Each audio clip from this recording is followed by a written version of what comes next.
When you gain confidence in these laws of the universe, you'll be joyful no matter where you stand in relationship to anything you want. So when we began here today, we asked the question, so what's this belief thing? I want it, but I don't believe it because I haven't yet seen it. So a logical person would say, well, if I haven't seen myself do it, but I need to believe I can do it in order to do it, doesn't it seem impossible? And we say, not when you believe in the laws of the universe, not when you understand law of attraction, not when you understand that you are non-physical energy first and foremost. You don't have to believe that you can accomplish that specific thing. You just have to believe that you can accomplish anything. You just have to understand that the universe has your back, that the law of attraction will yield to you the equivalent of what you're offering vibrationally. You just have to believe that your emotions never lie to you, that your emotions every time give you the feedback that lets you know whether you're in vibrational alignment with what you want or not. So over time, we've offered many different analogies, but our favorite one so far is this. So you are source energy, and a part of you comes forth into the physical, while the larger, far and away, the larger part of you remains eternally and non-physically focused, as source always does. Source, get it? Source. Some say, Abraham, why doesn't source come forth and be physical if source thinks we should like physical so much? And we say that's like asking the electricity in your wall to come forth and be the toaster. Sometimes the toaster is happy that there's electricity coming through the wall, you see. And so it's the same thing. Source is source, and you are an extension of source out here on the leading edge. So here you are out here on the leading edge as extension of source, exposing yourself to new ideas and launching constant new rockets of desire, which the source within you embraces and becomes the vibrational equivalent of immediately. And when that happens, there is a vibrational disparity between you and the physical and you and the non-physical. In other words, the non-physical you not only believes that this can be, but knows it. Not only believes and knows that it can be, but already is it. Already is it. It's already done, vibrationally speaking. When you ask, it's done. There's just one little thing you have to do as you are physically focused, and that is you have to become a vibrational match to what you're asking for. So over here, where who you really are is, and where the culmination of all of your rockets of desire are, and where the source within you in its expanded version because of you is, we're calling this the vortex of creation. It's the vortex. It's a vibrational reality. We talked earlier about how when you look at something that's already manifested in your reality, you say, well, I can believe that because I can see that. I believed my chair would hold me, and I believe the sun will come up in the morning because I've seen it enough that I believe it. There's a lot of things that I believe because I'm witnessing the manifestation of them. And we say, if you will decide today that you're not going to need to witness the manifestation of something before you believe it, you will become the creator who can create anything that you desire. And we want you to understand that it's easy to do because over here in your vibrational reality, by the way, this is the reality that precedes all manifested reality. So don't feel bad. Sometimes our physical friends think, oh, well, yeah, vibrational reality. I'm rich there. I'm skinny too. But what we want you to understand is the vibrational reality always precedes the reality. And if you have knowledge of the existence of this vibrational reality, if you know about this vortex, do you know what happens over here in this vortex of creation? Law of attraction is responding to the desire and causing a culmination, assembling all cooperative components. So everything that is necessary for the achievement of anything that you want has already been assembled.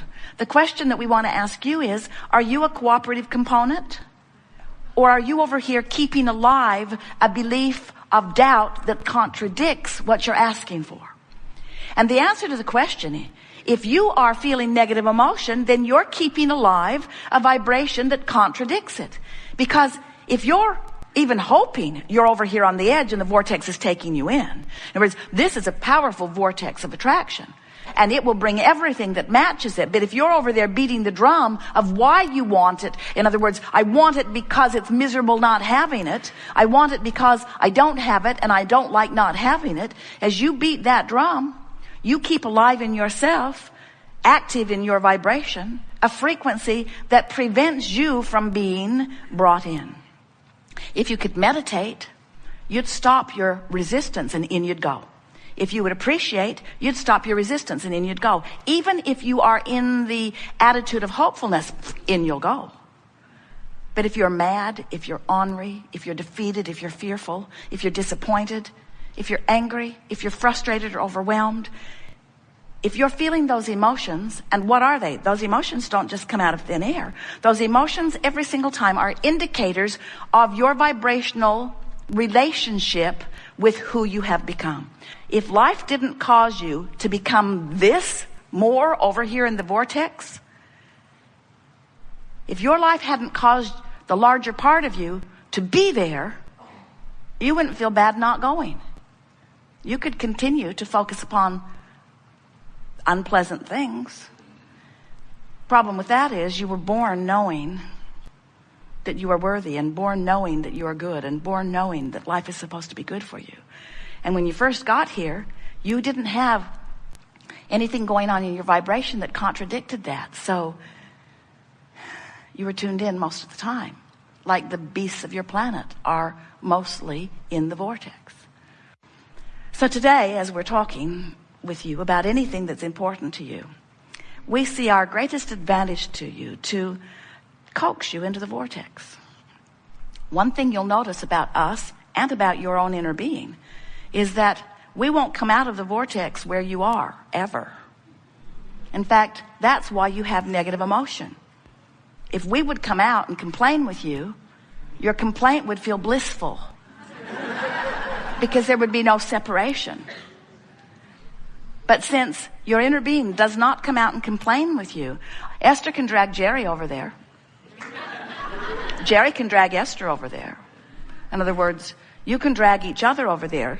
And if they don't come easily, you get really feisty with them. You say, "You're not supporting me. I think you should support me. How come you're never there for me? How come you're never there for me?" And the correct answer to that question is because I'm over here in the vortex for me. Because if I come over there out of my vortex for you, I'm worthless to you. We can just bang over here together in misery,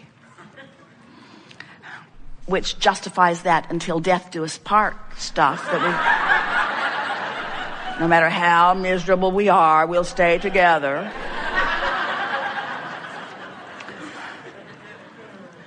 But the source within you will not come out of the vortex when you are focused upon something that activates within you something different than you are. You are a lover. And when you hate, you're separating yourself from who you are. Separation's too strong a word because you cannot ever sever yourself from that. And sometimes you think you would like to. In other words, when you are really vibrating in opposition to who you are, it feels miserable. But you only have one option to close that gap. You only have one option if you want to feel better, and that is find the best feeling thought. Adjust your vibration. Adjust your vibration, which means adjust your thought, which means adjust your belief, which means adjust your vibration, which means stop the resistance. And when you stop the resistance, you will become a cooperative component. And when you're a cooperative component, you'll be drawn in just like all of the other cooperative components, and you'll live happily ever after. Until the next contrasting thing throws you out of the vortex.